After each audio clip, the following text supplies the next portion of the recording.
The just concluded NRM elections stirred a potential tinderbox as the latent threat of violence played out in the district elections. But nowhere else did the threat match Sembabule district, a cauldron of violent politics pitting the stoic Lwemiyaga County MP Theodore Sechikubo and Foreign Affairs Minister Sam Kutesa.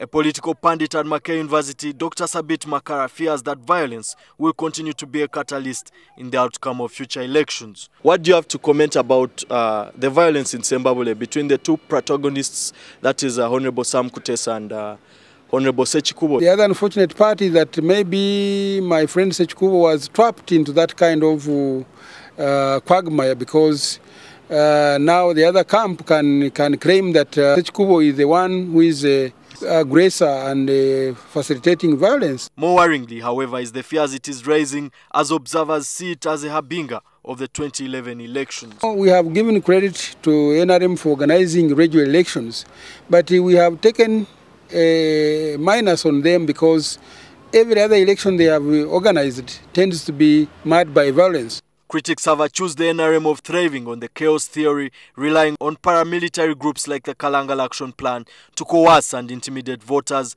during elections. I'm not sure whether those paramilitary forces have been instrumental in this election, but I would possibly suspect that some underground forces could have erupted in favor of certain candidates as opposed to the other candidates. But Party Secretary General Amama Mbabazi says though Sembabule and Butaleja were flashpoints, a majority of the districts held peaceful elections. The critics must be happy that in 111 districts we held successful elections.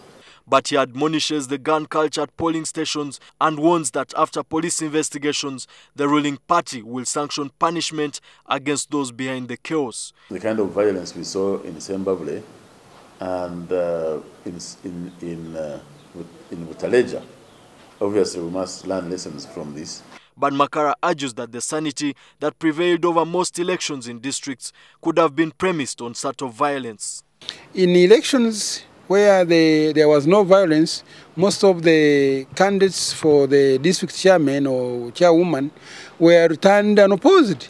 That means there could have been subtle violence somewhere or subtle intimidation. A section of party lawmakers have blamed their transgressions on cabinet ministers, accusing them of using money to woo the electorate. Did not want what happened in Sembabule, what happened in Butaleja to happen in our district. So we left them in their own theater to act their own katemba, the so-called elections. A section of party lawmakers have blamed their transgressions on cabinet ministers, accusing them of using money to woo the electorate.